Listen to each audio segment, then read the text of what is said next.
ایک بزرگ تھے، یہ نہر کنارے وضو کر رہے تھے، تو کئی دنوں کے فاقے تھے، کیا دیکھا کہ پانی کی سطح پر بہتا ہوا ایک خوش نما سیب آیا، تو اشتہا غالب ہوئی، اس کو پکڑا اور کھا لیا۔ جب کھا چکے تو پھر خیال آیا یہ تو میرا تھا ہی نہیں، یہ تو مال لقطہ تھا، تو میں نے اس کو کھا لیا، اب اس کا مالک کیسے ملے؟ جس سمت سے پانی آ رہا تھا اس سمت سفر شروع کر دیا۔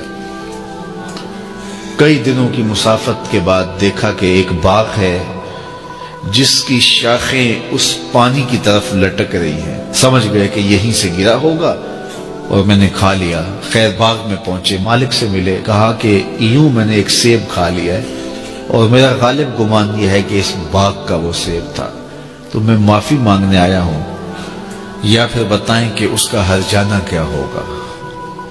جب مالک باغ نے یہ بات سنی، وہ بھی صاحب نظر تھے، سمجھ گئے یہ تو کوئی در یگانہ ہے، یہ تو کوئی گوہر یکتا ہے، تو تیور بدل لیے، کہا ایسے تو نہیں معافی ملے گی۔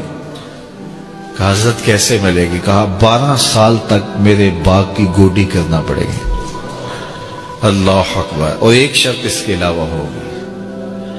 کہا ٹھیک ہے، میری غلطی تو معاف ہو جائے گی نا۔ 12 سال تک باغ کی گوڈی کرتے رہے۔ ایک دن فرمانے لگے وہ صاحب باغ جو تھے کہ سیب توڑ کے لاؤ، مہمان آئے ہیں، تو وہ سیب توڑ کے لائے تو وہ کچے ہی تھے، تو کہا تم 12 سال ہو گئے ہو سیبوں کے باغ میں رہتے ہوئے، تمہیں پتہ نہیں کہ کچے سیب اور پکے سیب کیسے ہوتے ہیں؟ کہا حضرت مجھ سے قسم لے لیجئے 12 سال میں ایک دفعہ بھی نظر اٹھا کے سیبوں کی جانب نہیں دیکھا۔ ایک سیب کھایا تھا، میں تو اس کی سزا بھگت رہا ہوں، میں تو گوڈی کرتا ہوں، اوپر کبھی نظر بھی میں نے نہیں اٹھائی۔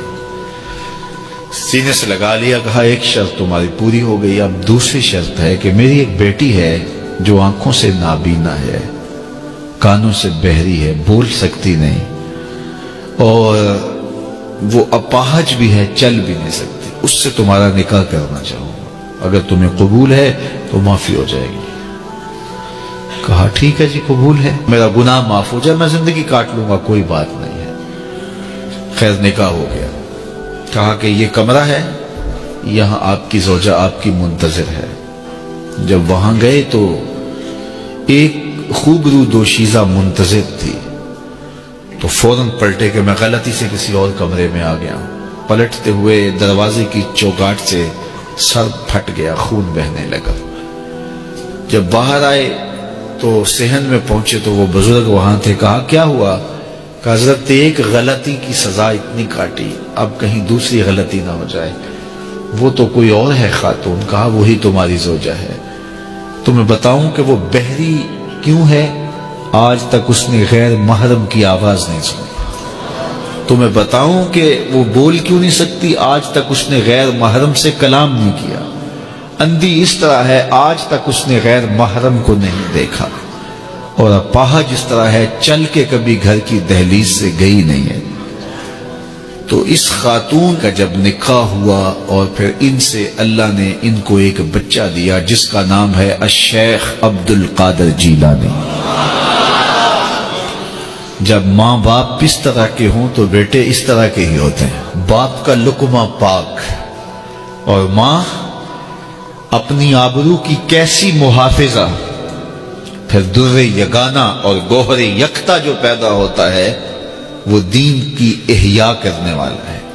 تو باپ دیکھیے کہ رزق کے معاملے میں کتنا محتاط ہے، اور ماں دیکھیے اپنی عصمت کی کتنی حفاظت کرنے والی ہے۔ مائیں بچوں کی تربیت کرتی ہیں، ماؤں کے ذریعے سے پاکیزہ صرف بچے جنم لیتے ہیں، تو لہٰذا ماؤں کو اچھی تربیت کا حامل ہونا چاہیے تاکہ وہ آگے اچھی تربیت خود کر سکے۔